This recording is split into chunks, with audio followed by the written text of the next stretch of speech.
ने बक्सर में यज्ञ की रक्षा की है और उसके बाद कुछ दिन राम जी बक्सर में ही विश्राम करते हैं। अब यहां दर्शन करिए, राम जी आए थे यज्ञ की रक्षा करने, यज्ञ की रक्षा हो गई बाबू, यज्ञ की रक्षा हो गई तो राम जी को वापस अयोध्या चले जाना चाहिए। हम लोग रहते तो विश्वामित्र जी से कहते, जिस काम के लिए आप लाए थे काम पूरा हो गया, अब हमको घर भेज दीजिए। लेकिन राम जी ने बोला नहीं, राम जी चुपचाप बैठे रहे। क्यों? यही रामचरित्र है। जीवन में जब हमारे विषय में कोई सोचने वाला हो तो अपने को सोचने से बचाना चाहिए। कहो, जब बहुत लोग सोचने लगते हैं ना तो फिर कहीं नहीं पहुंच पाते हैं। विश्वामित्र जी के यहां राम जी हैं। एक दिन समय पाकर विश्वामित्र जी ने राम जी से कहा, राम जी मैं आपको अयोध्या से यज्ञ रक्षार्थ यहां लेकर आया, आपने यज्ञ की रक्षा की, परंतु एक दूसरा यज्ञ अब मिथिला में प्रारंभ होने जा रहा है और मेरा अपना निज अनुभव कह रहा है, आप बक्सर में आए तो मेरा यज्ञ पूर्ण हुआ, यदि राघव जी आप मिथिला चलेंगे ना तो आपके जाने मात्र से ही जनक जी का भी यज्ञ पूर्ण हो जाएगा। ये मेरा अनुभव है। चलेंगे राम जी?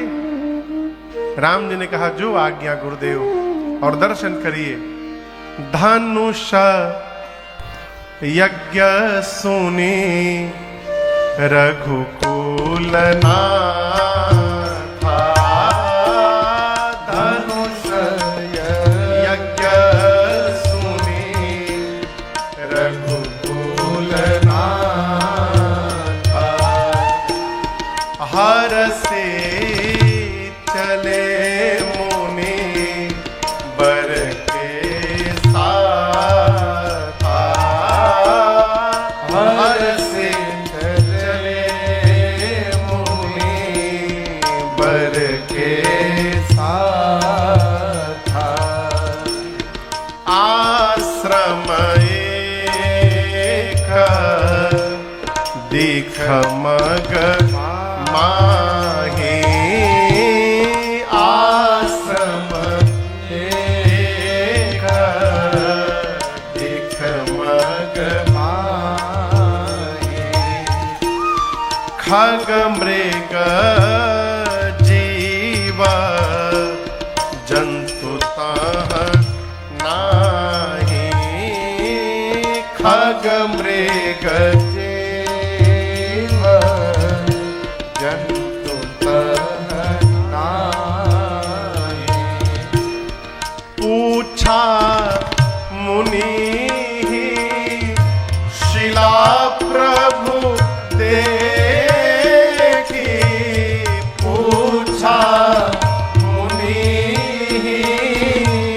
शिला प्रभु देखी, सकल कथा मुनि कहा विसेखी, सकल कथा मुनि कहा विसेखी, सकल कथा मुनि कहा विसेखी, सकल कथा मुनि कहा विसेखी। गोस्वामी जी कहते हैं, राम जी जैसे सुने धनुष यज्ञ, राम जी हर्षित होकर विश्वामित्र जी के साथ चल पड़े। कथा कहती है, थोड़ी दूर चलने के बाद अचानक एक स्थान आया जहां पर राम जी रुक गए। विश्वामित्र जी ने पूछा, राम जी आप रुक क्यों गए? राम जी बोले, गुरुदेव आप इस दिशा की ओर देखिए एक बार। देखने में तो यह स्थान खंडहर जैसा दिख रहा है, परंतु इस स्थान की ऊर्जा, इस स्थान की पवित्रता ये बता रही है कि इस स्थान पर पहले किसी मुनि का आश्रम रहा होगा। ऋषि आश्रम सी कोई पुण्य थली, पर आज लगे उजड़ी उजड़ी। नर नारी नहीं पशु पक्षी हुना, सुनसान दशा बिगड़े बिगड़े। राम जी कहते हैं गुरुदेव, यह स्थान ऐसा प्रतीत हो रहा है कि यहाँ पर किसी ऋषि मुनि का पहले आश्रम रहा होगा, परंतु आज दशा बिगड़ी है। न कोई पशु, न कोई पक्षी, न कोई नर, न कोई नारी। और ये स्थान के बीच में ये शिला कैसी रखी हुई है। ये प्रसंग बड़ा अद्भुत है। हम लोग कहीं घूमने जाते हैं ना, तो सुंदर घर दिखाई पड़ता है तो आकर्षित हो जाते हैं, हैं? सुंदर घर दिखाई पड़े हम खींचे चले जाते हैं। राम जी सुंदर देखकर नहीं खींच कर आते हैं, राम जी पवित्र देखकर खींचकर चले आते हैं। आप घर को सुंदर बनाइए, कितने दिन तक सुंदर रहेगा उत्तर दीजिए? 20 साल, 40 साल, 50 साल, 100 साल, लेकिन उसके बाद उसको खंडहर होना ही होना है। हमेशा के लिए वो सुंदर नहीं रह सकता, परंतु भजन करके, कीर्तन करके, सत्संग करके आपने अपने घर को पवित्र एक बार बना लिया, तो भले आपका घर खंडहर हो जाए, परंतु उसकी पवित्रता बनी रहेगी और एक न एक दिन कोई साधु वहां खींचा चला आएगा। राम जी कहते हैं स्थान की पवित्रता कहती है कि यहां के कोई मुनि रहते थे पहले। और ये शिला कौन सी है? विश्वामित्र जी ने सब बताया। राम, ये गौतम नारी श्राप बस। कौन थी वो? कहिए। मां अहल्या थी, गौतम ऋषि की अर्धांगिनी। गौतम ऋषि ने ही श्राप देकर उनको पत्थर का बना दिया। कहते हैं उपल देह धरि धीर,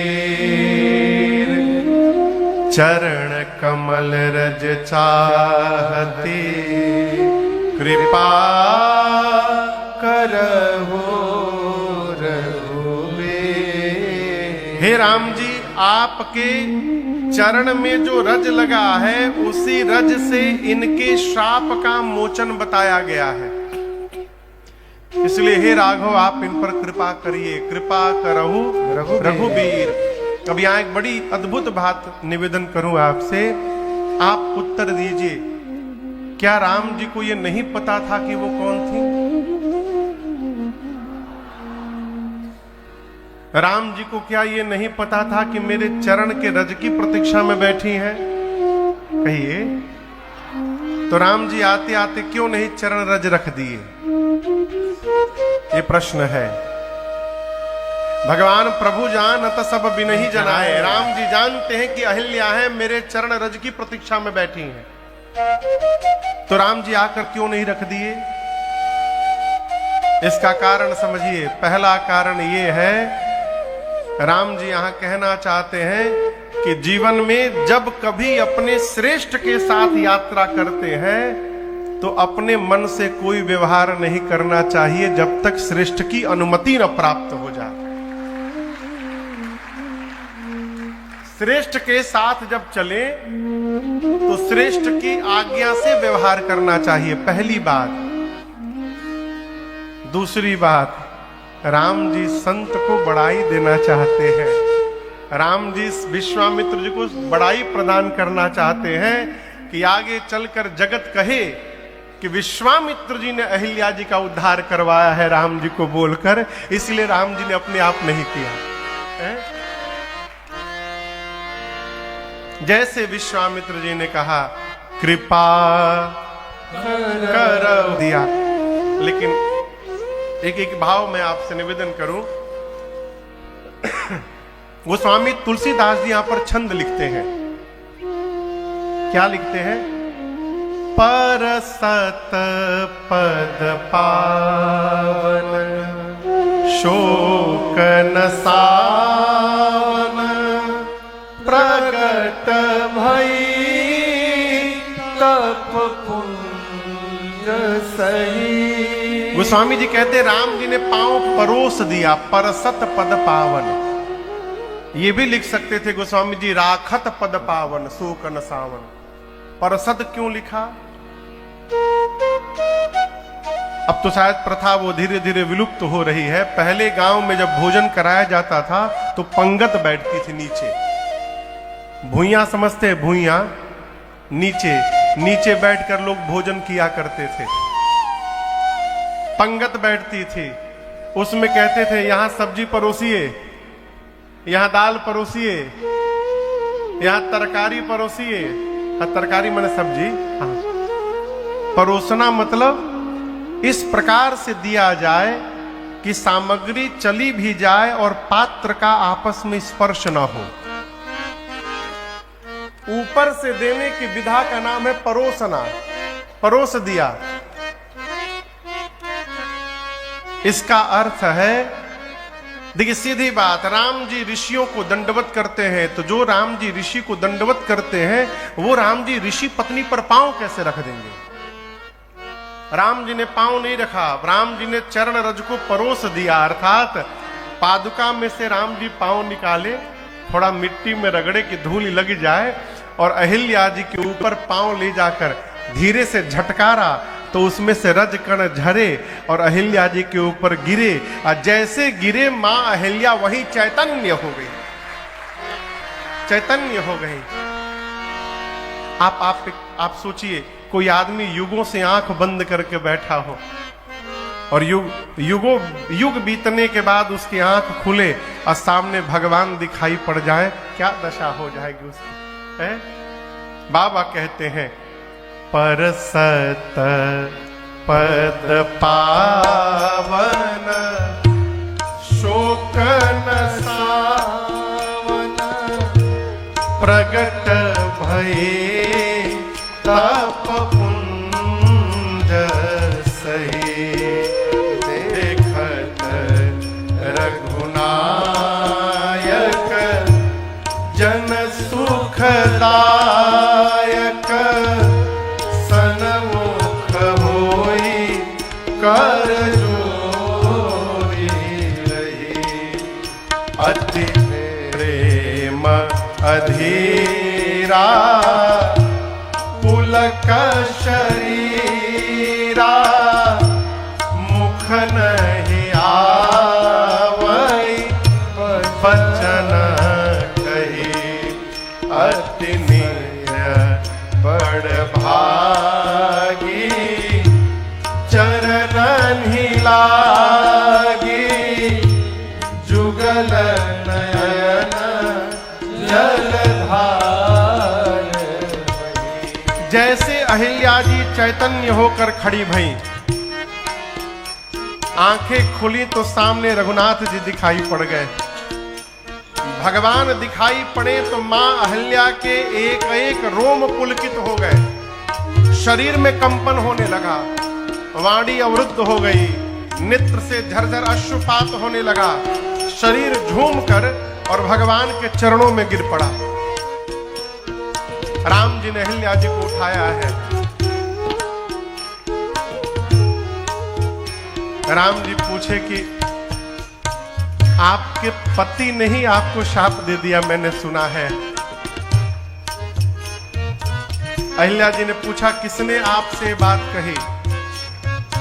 राम जी बोले गुरु जी बता रहे थे अभी अभी कि आपके पति ने ही शाप देकर पत्थर का बना दिया। अहिल्या जी बोली नाथ, अब तक तो मुझे भी ये लग रहा था कि मेरे पति ने मुझे शाप दिया है, लेकिन अब जाके पता चला है कि मेरे पति ने मुझे शाप नहीं दिया था, मेरे पति ने मेरा उद्धार कर दिया था। नाथ, शाप न मिला होता तो तो आज अहल्या को राम का दर्शन कहां से प्राप्त होता? मुनिशाप जो दीन्हा अति भल कीन्हा परम अनुग्रह में माना। देखे भरि लोचन हरि भव मोचन इहि लाभ शंकर जाना। अभी कल कथा के बाद यहाँ लोग बैठे थे, एक बात कही कि किसी भी कार्य को अच्छा और बुरा तब तक नहीं कहा जा सकता जब तक उस कार्य का परिणाम सामने ना आ जाए। बिना परिणाम जाने हम किसी भी कार्य को अच्छा अथवा बुरा नहीं बोल सकते। यही बात अहिल्या जी कह रही है कि जिसके कारण आपका दर्शन प्राप्त हो जाए राम जी, वो श्राप नहीं हो सकता, वो आशीर्वाद हो सकता है।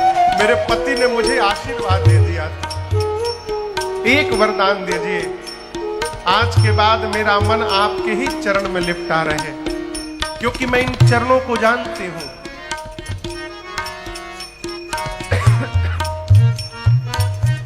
आपको पता है गंगा जी कहां से निकली हैं, जिनकी गोद में हम और आप बैठे हैं? कहिए कहिए। गंगा जी का प्राकट्य भगवान के चरण से हुआ है। गंगा जी भगवान के चरण की चरणामृत है। अहिल्या जी कहती प्रभु ये वही चरण है जिनसे गंगा जी निकली।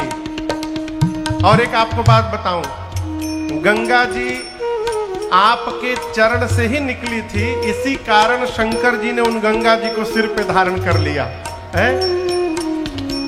लेकिन राम जी आज मैं शंकर जी से भी आगे निकल गई। राम जी पूछे कैसे?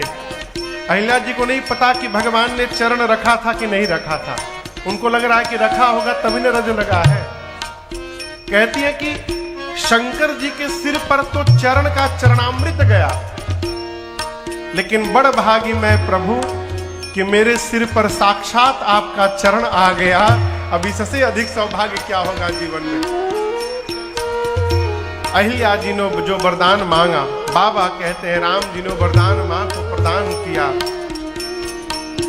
एहि भांति सिधारी गौतम नारी, एहि भांति सिधारी गौतम नारी, बार बार हरि चरण पड़े, जो अति मन भावा सो बर पावा, गणपति लोक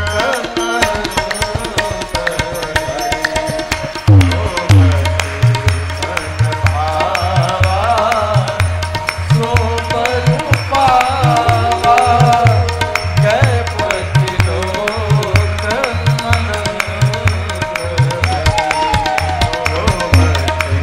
मन भावा सो बर पावा,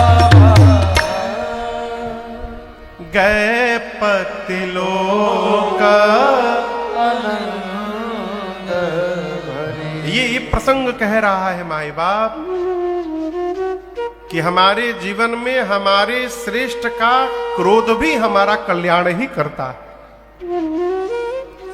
इस बात को ध्यान से समझिएगा। एक बात बोले, आप में से वो सौभाग्यशाली है जिसको घर में कोई डांटने वाला है?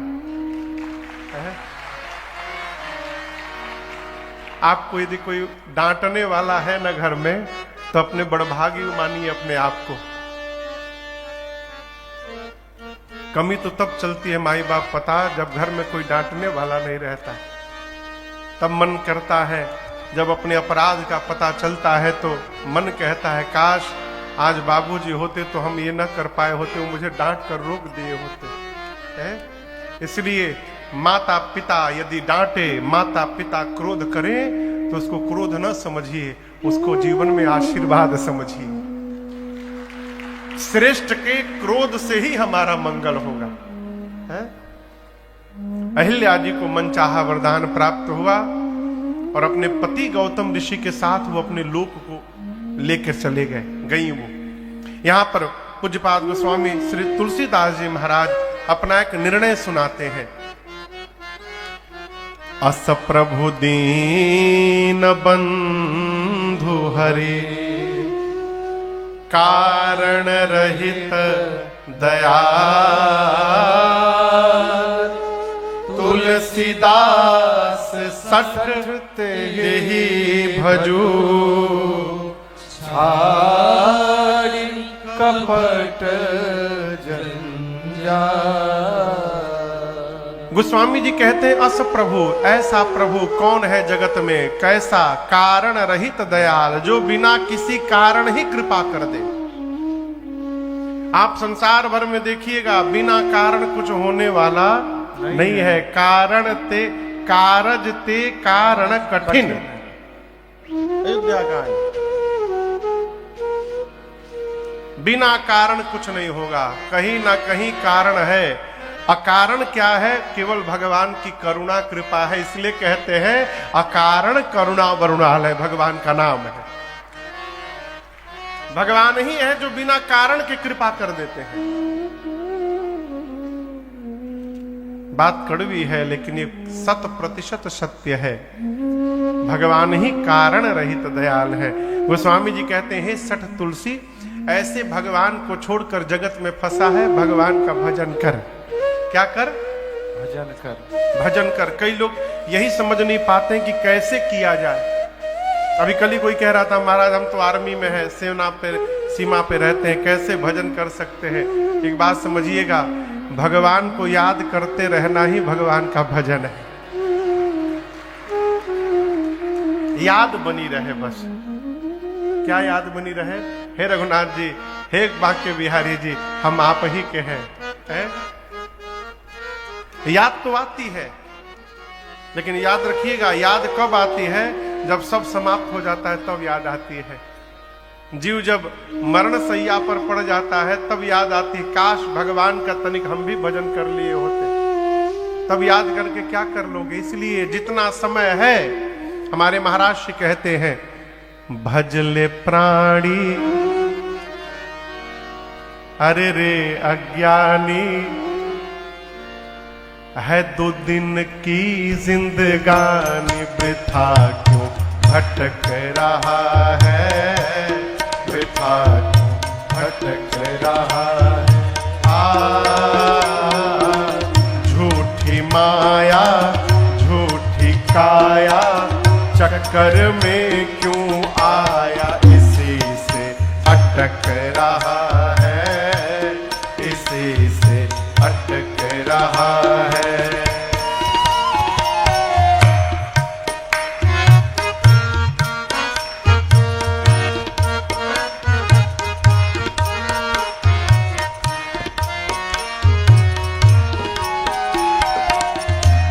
नर्तन मिला है तुझे, हो क्यों रहा है इस खेल में। नर्तन मिला है तुझे, हो क्यों रहा है इस खेल में।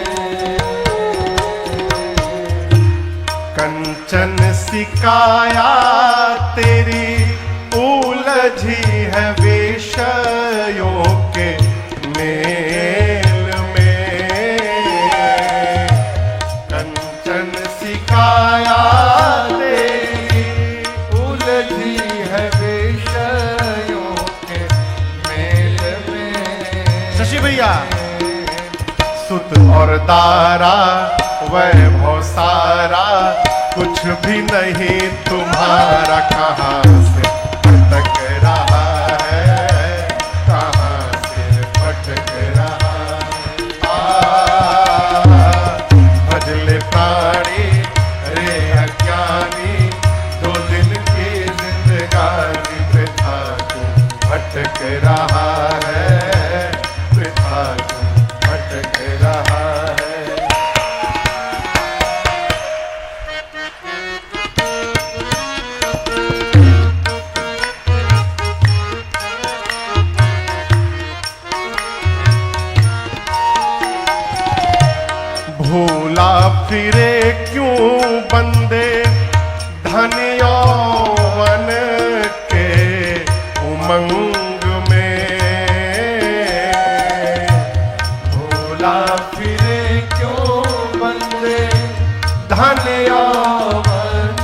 तक रहोगे।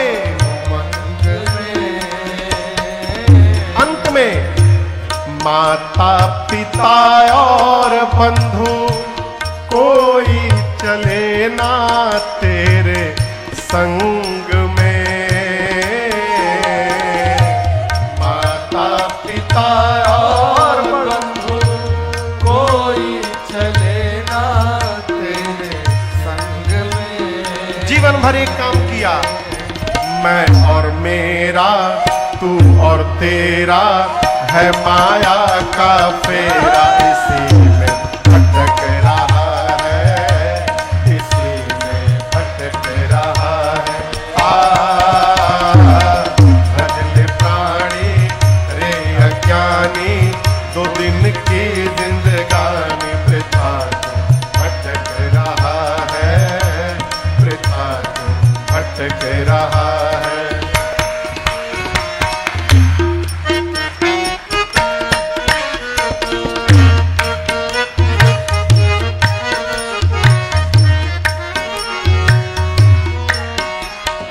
मानस में गोस्वामी जी कहते हैं कि कबहू के करी करुणा नर देहि। न जाने कितना भ्रमण किए हैं हम और आप। साधक कहता है योनिया अनेक भ्रमी, प्रभु के कृपा से नर तन पाया है। योनिया अनेक भ्रमी, हरि की कृपा से नर तन पाया है। परंतु झूठे जगत में फंस के हरि से न प्रेम बढ़ाया है। झूठे जगत में फंस के हरि से न प्रेम बढ़ाया है। गीता गाए वेद बताए, गुरु बिनु ज्ञान न आए। कहाँ से भटक रहा है, कहाँ से भटक रहा है। भजले प्राणी रे अज्ञानी, 2 दिन की जिंदगानी वृथा भटक रहा है, वृथा भटक रहा है।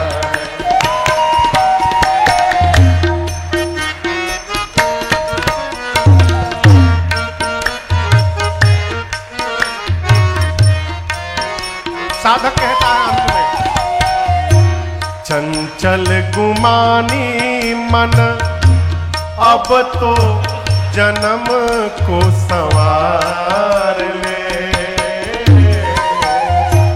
चंचल गुमानी मन, अब तो जन्म को संवार ले। क्यों महाराज? फिर न मिलेगा तुझे अवसर ऐसा बारंबार रे। फिर न मिलेगा तुझे अवसर ऐसा बारंबार रे अज्ञानी तज नादानी, रे अज्ञानी तज नादानी, भजले सारंग पानी प्रभाव भटक रहा है, कहाँ से भटक रहा है। भजले प्राणी रे अज्ञानी, 2 दिन की जिंदगानी वृथा भटक रहा है, वृथा भटक रहा है।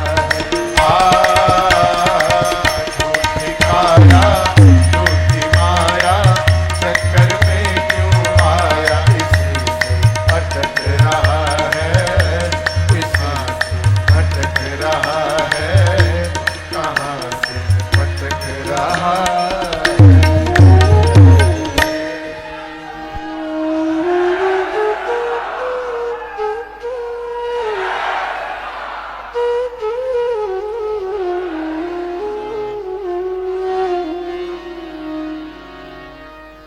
लगातार ढेर बुझा गई।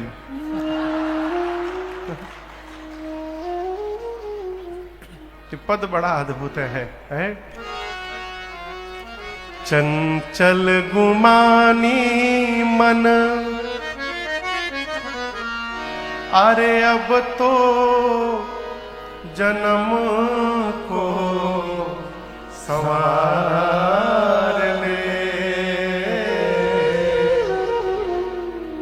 फिर ना मिलेगा तुझे अवसर ऐसा बारंबार रे। इसलिए रे अज्ञानी तू तज नादानी, अब भजले सारंग पानी, कहाँ सिर पटक रहा है इसी से अटक रहा है। ये भी बोध रहना चाहिए कि कपार कहां ले जाके पटकना है। दया आती है कि सनातनी लोग जाकर मजारों में मुड़ी पटक रहे हैं। अब इससे अधिक दुर्भाग्य का होगा हो, हनुमान जी में शक्ति कम हो गई है ना, कन्हैया में राम जी में शक्ति नहीं रही कि अब चादर चढ़ाना पड़ रहा है और वहां जाके मुड़ी पटकना पड़ रहा है। ये दुर्भाग्य है। हमारे भगवान जैसा ब्रह्मांड में कोई दूसरा नहीं है, कोई नहीं है। इसलिए अपने भगवान में निष्ठा रखिए, राम कृष्ण शिव दुर्गा शक्ति में निष्ठा रखिए, अपने तीर्थों में निष्ठा रखिए, अपने भारत भूमि में निष्ठा रखिए। इससे दिव्य कुछ नहीं है।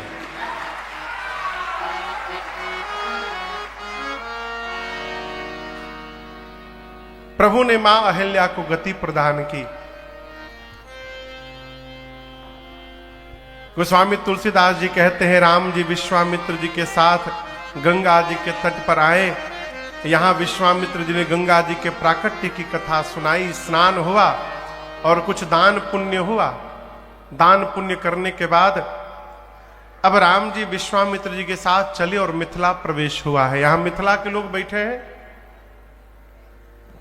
दरभंगा मिथिला उथला के लोग हैं श्रोता, यहां पर माई बैठी है, कुछ लोग बैठे हैं, हाँ अच्छा पीछे भी बैठे हैं। मिथिला का प्रवेश हुआ। एक बार आइए भाव और श्रद्धा के साथ बोलिए मिथिला धाम की जय। मिथिला आप में से कौन कौन गया है? मिथिला अद्भुत नगरी सरकार, हम हो गए हैं। वहां कथा गाने जब जाते हैं ना हम लोग, खूब आनंद होता है। इतना लोग खियावत है ना, क्या बात है। ले रसगुल्ला पे रसगुल्ला, हाँ आम कहिया खा लिए तू मिथिला में। मिथिला की सखियां कहती है मिथिला के बारे में, अरे सखी मिथिला शहर गुलजार जी, सखी मिथिला ओ सखी मिथिला शहर गुलजार जी, सखी मिथिला ओ सखी मिथिला शहर गुलजार जी, सखी मिथिला।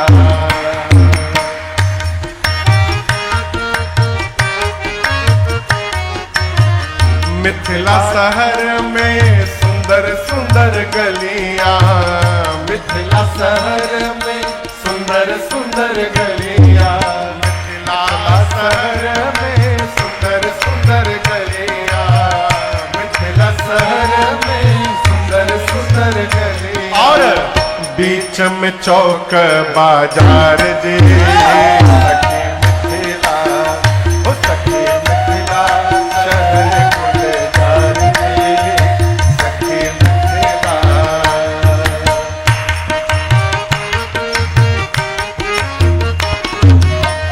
मिथिला की छवि कहाँ लगी बरनो, मिथिला की छवि कहाँ लगी बरनो, मिथिला की छवि कहाँ लगी बरनो, मिथिला की छवि कहाँ लगी बरनो। क्यों? वेद न पावत पार जी। सखी मिथिला, ओ सखी मिथिला सहर गुलजार जी। सखी मिथिला,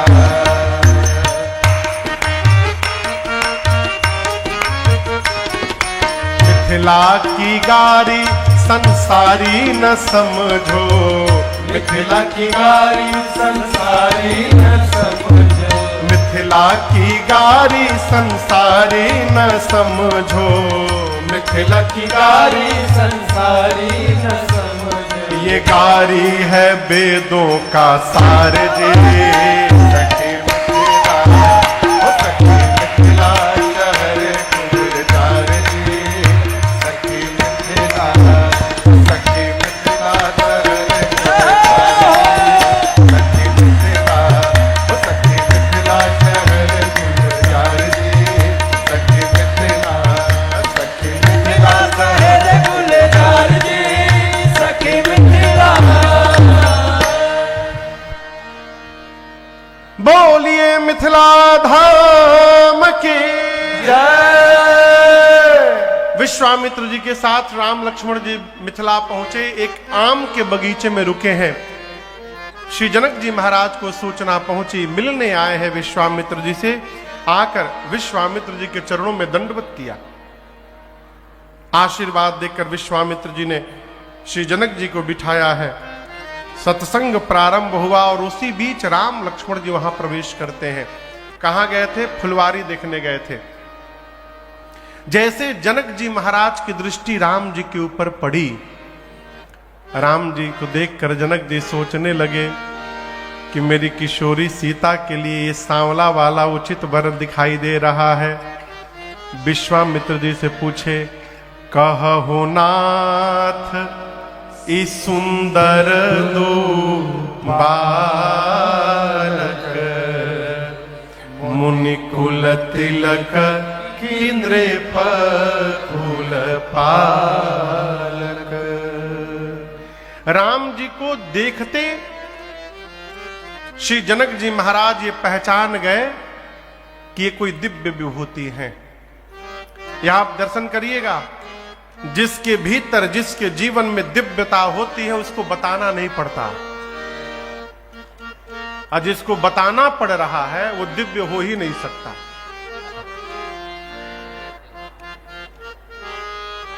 कई लोग विजिटिंग कार्ड थोक में किलो के भाव छपवा के अजय मिलत हो के पकड़ावत रहते हैं।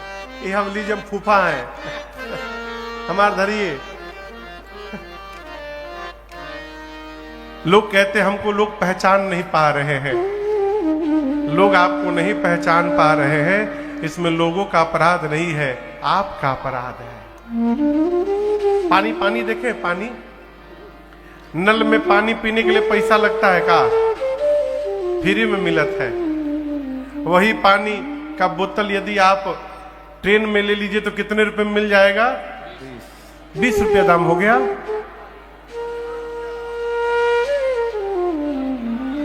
30 रुपया, 20 रुपया है। ये बहुत दाम बढ़ गया। हम तो 10 रुपए में पिए थे लास्ट। 20 रुपया। अच्छा अच्छा, वही पानी का बोतल शॉपिंग मॉल में कितना मिलेगा? 50 रुपए में, 60 रुपए में। अरे बाप। अब वही पानी का बोतल हवाई जहाज में 100 रुपए में। हम आपको बताएं, 2017 में एक बार हम अमेरिका गए, ऑरलैंडो। तो 2017 की बात है। प्यास लगी तो पानी का बोतल खरीदे। भैया आधा लीटर पानी का बोतल मिला $5 में। मैंने उस समय भारत के हिसाब से 300 रुपए का आधा लीटर। अब बोतलवा लेने के बाद पीने का मन न करे। सही बता रहे हैं, मन उसको पीने का हिम्मत न करे। बाप रे बाप, 300 रुपया पानी में पी जाए। मैं क्यों कह रहा हूं? वही पानी कल में मिले तो कोई दाम नहीं, ट्रेन में मिले तो 20 रुपया दाम, मॉल में चले जाइए 60 रुपये दाम, हवाई जहाज में 100 रुपये दाम। दाम बदल जा रहा है, लोग आपका दाम नहीं लगा पा रहे हैं। इसका अर्थ ये नहीं कि आप बेकार हैं, आप गलत जगह पर खड़े हैं। सही जगह पर पहुंचिए, आपका दाम अपने आप बढ़ जाएगा। आप गलत जगह खड़े होकर आप गलत लोगों से अपना मूल्यांकन करा रहे हैं। आप उचित स्थान पर पहुंचिए, आपका मोल अपने आप हो जाएगा। हो है? राम जी को देखकर श्री जनक जी महाराज भगवान में ही अटक गए। कल आपको सुनाया था, वही गति जनक जी की हुई। तेरी मंद मंद मुस्कनिया पे, कल गा चुके हैं, आज नहीं गाएंगे।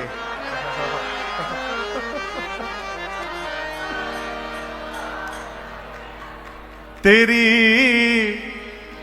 मंद मंद मुस्कनिया पे बलिहार राघव जी, ओ बलिहार राघव जी। तेरी मंद मंद मुस्कनिया पे, तेरी मंद मंद मुस्कनिया पे बलिहार राघव जी, बलिहार राघव। तेरे बाल अजब घुंघराले, बादर हो कारे कारे। तेरे बाल अजब घुंघराले, बादल हो काले काले। तेरे बाल गजब घुंघराले, बादल हो कारे कारे। तेरे बाल अजब घुंघराले, बादल हो काले काले। तेरे बुलकन की लटकनिया पे, तेरी बुलकन की लटकनिया बलिहार राघव जी, ओ बलिहार राघव जी। तेरी बुलकन की लटकनिया पे, तेरी बुलकन की लटकनिया पे बलिहार राघव जी, बलिहार राघव जी। तेरी मंद मंद मुस्कनिया पे, तेरी मंद मंद मुस्कनिया पे बलिहार राघव जी, बलिहार राघव जी, बलिहार राघव जी, बलिहार राघव जी।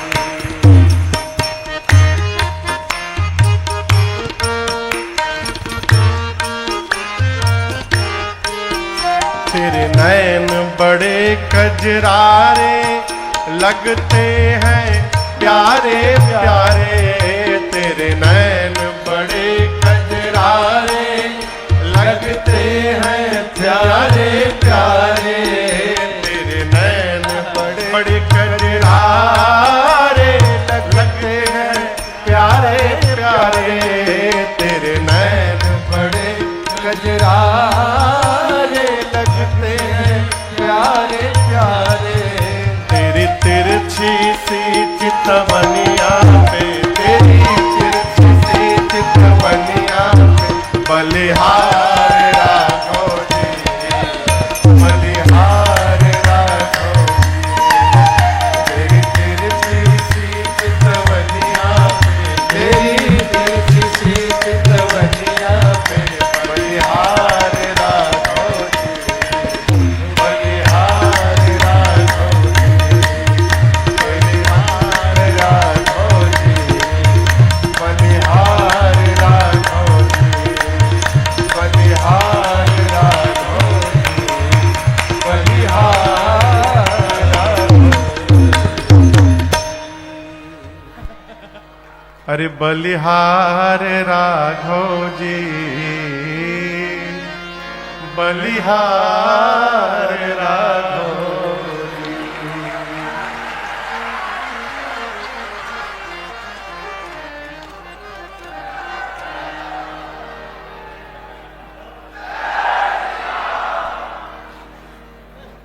हो गए कि केहू छूटल बा। श्री जनक जी महाराज ने देखा राम जी को और विश्वामित्र जी से पूछे ये कौन है। विश्वामित्र जी कुछ बोले नहीं। और देखिए जब आदमी जानने के लिए उतावला रहता है ना तो एक एक क्षण उसके लिए पल पल युग युग के बराबर बीतता है। जब विश्वामित्र जी कुछ नहीं बोले तो जनक जी बोले हम ही बताएं क्या कि हमको क्या लग रहा है। हमको तो लग रहा है कि वेद जिनको नेति नेति कहते दिन रात नहीं थकते, वही पर ब्रह्म तो कहीं मेरे आंखों के सामने अवतार लेकर के नहीं आ गए हैं। ये ब्रह्म दिखाई पड़ रहा है मुझे। इनहि बिलोकत अति अनुरागा बरबस ब्रह्म सुख ही मन त्यागा। इनको देखने के बाद मेरे मन में अति अनुराग उत्पन्न हो रहा है। यह है कौन? जनक जी की बात को सुनकर विश्वामित्र जी ने कहा महाराज आप ही नहीं संसार के सब जीव इनको प्रेम करते हैं। ये रघुकुल के मणि सम्राट चक्रवर्ती महाराज श्री दशरथ जी के कुमार राम लक्ष्मण हैं। महाराज ने मेरे यज्ञ की रक्षार्थ इन दोनों भाइयों को मेरे साथ विदा किया। राम जी ने यज्ञ की रक्षा की। मैं कहता हूं पूरा जगत साक्षी है, घोर निशाचरों को राम जी ने अकेले समाप्त कर दिया है। यहां पर मेरे साथ ये दोनों भाई धनुष यज्ञ देखने के लिए आए हैं। जनक जी सुने कि जब चक्रवर्ती सम्राट के लड़का हैं, इतने बड़े महाराज के लड़का आम के बगीचे में रहेंगे, ले जाकर मिथिला के सबसे सुंदर महल में राम लक्ष्मण विश्वामित्र जी को स्थान प्रदान किया है। किसने? जनक जी महाराज ने। दोपहर में भोजन हुआ, उसके बाद विश्राम। ठीक 3 बजे राम लक्ष्मण विश्वामित्र जी जगे, सत्संग प्रारंभ हुआ।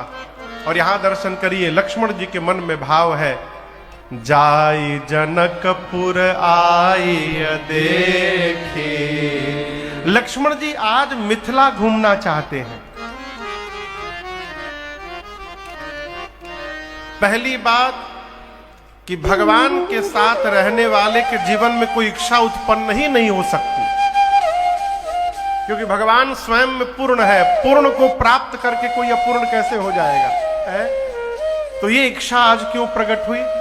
इसका कारण महात्मा कहते हैं राम जी ब्रह्म हैं, सीता जी क्या है? माया है, और लक्ष्मण जी जीव हैं। ये मैं अपने मन से नहीं कह रहा हूं, मानस में लिखा है। वन में जब राम लक्ष्मण सीता जी चलते हैं तो आगे आगे कौन चलता है? बोला करिए बीच में, राम जी। राम जी के पीछे सीता मैया और उनके पीछे लक्ष्मण जी।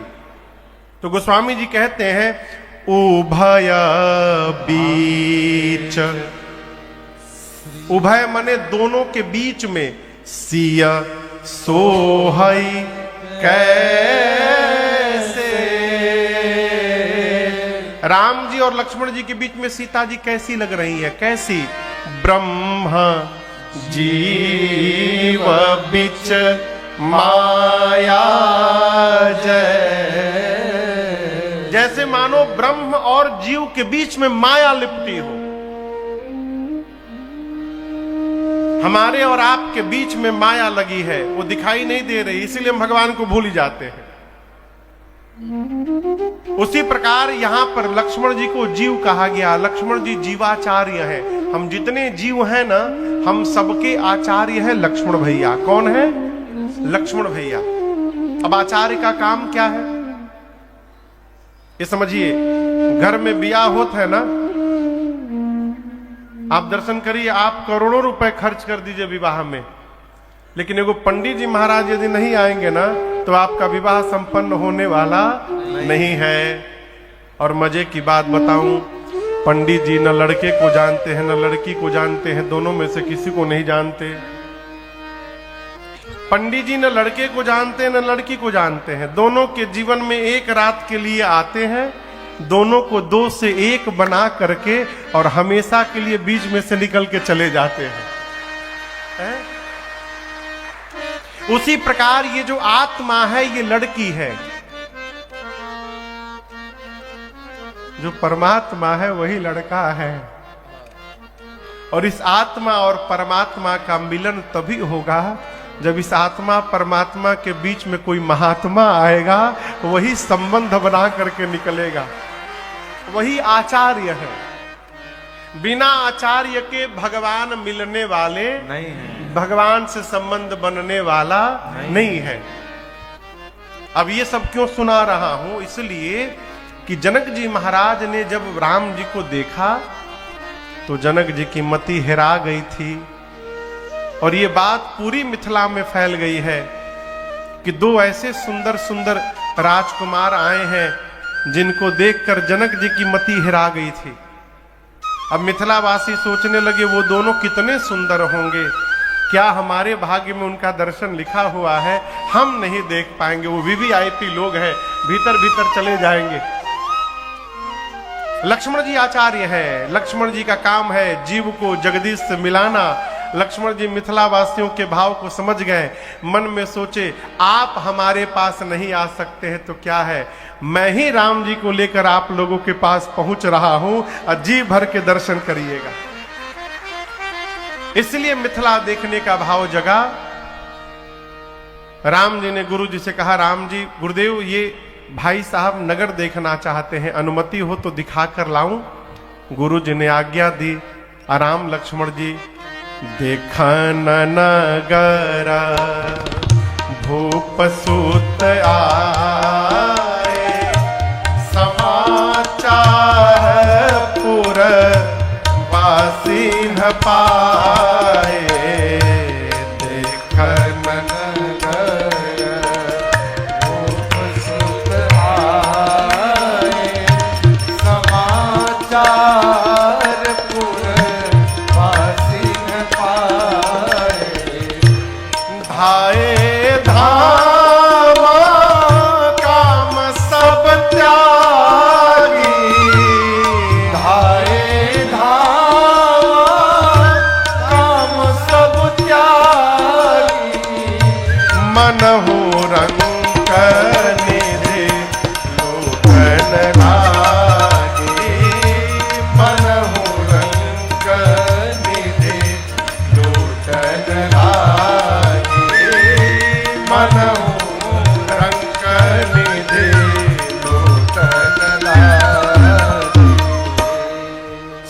मात्र मिली मिथिला वासियों को कि दोनों भाई नगर में आ गए हैं। लोग पागलों की भांति दौड़ गए, पुरुष घर के बाहर दौड़े, सड़कों पर माताएं छत पर जाकर खड़ी हो गई, झरोखों पर जाकर खड़ी हो गई। ये प्रसंग कह रहा है, देखिए पुरुषों को क्या है मन में कि हम राम जी के पास पहुंच के देख लेंगे, भाई हम राम जी के पास चले जाएंगे, जाकर देख लेंगे। माताओं के जीवन में समस्या है, मर्यादा बस वो बाहर नहीं जा सकती, तो वो जाके छत पे खड़ी हो गई। अंतर क्या है, पुरुषों को लग रहा है कि हम जा करके दर्शन कर लेंगे, माताओं के पास जाने का सामर्थ्य नहीं है तो वो भगवान के भरोसे खड़ी हैं, हम उनके पास नहीं जा सकते हैं तो क्या हुआ, वही हमारे सामने आकर के हमको दर्शन देंगे।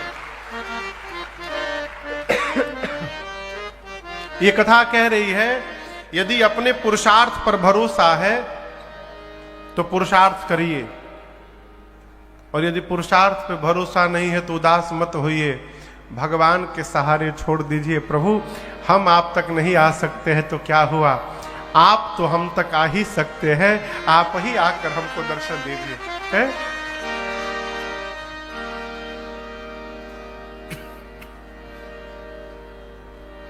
अरे शरण में आया हूं मैं राम तुम्हारे, अब तारो ना तारो प्रभु जी, तारो ना तारो। गीध अजामिल गणिका को प्रभु तुम ही उबारे थे, अजामिल गणिका को प्रभु तुम ही उबारे थे। अब की हमारी बारी है, अब की हमारी बारी है। प्रभु तारो ना तारो प्रभु जी, तारो ना तारो। शरण में आया हूँ मैं राम तुम्हारे, तारो ना तारो प्रभु जी, तारो ना तारो। आत्मसमर्पण कर दीजिए प्रभु, आपके ऊपर है। हम तो बैठे हैं, हमारा वो पद सुने हैं आप लोग, प्रभु जी के रहिया रोज निहारल करेला, निहारल करेला। तुलसी के चौरा जाके साझे सवेरे दियना बारल करेला, प्रभु जी के रहिया रोज निहारल करेला, निहारल करेला।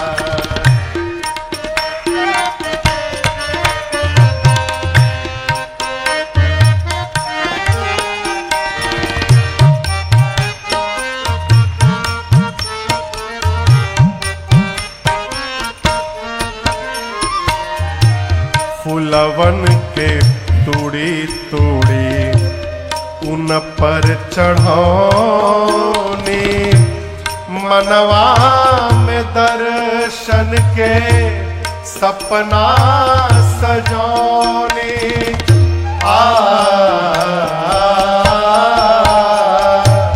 फूलवन के तूड़ी तूड़ी उन पर चढ़ौनी, मनवा में दर्शन के सपना सजौनी।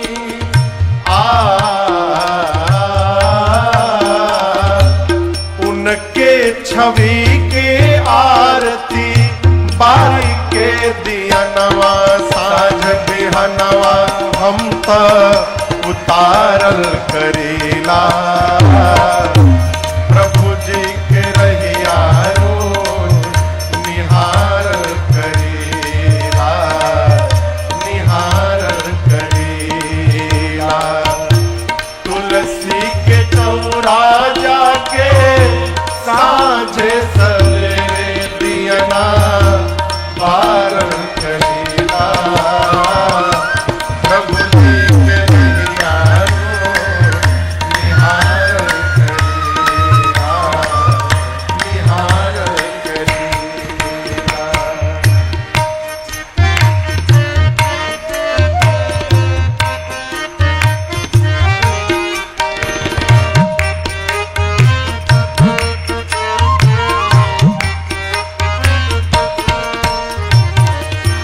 राघव राघव रोजे रटीला, उन्हीं के नाम के माला जपीला।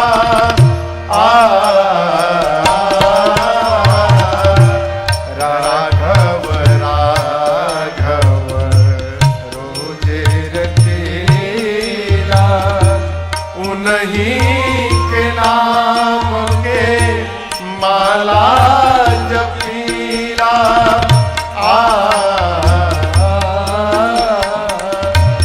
एक दिन आई है राजन, आजू चाहे दहिया से रहिया के हम बाहर करेला, प्रभु जी के रहिया रोज निहारल करेला, निहारल करेला। तुलसी के चौरा जाके साझे सवेरे दियना बारल करेला, प्रभु जी के रहिया रोज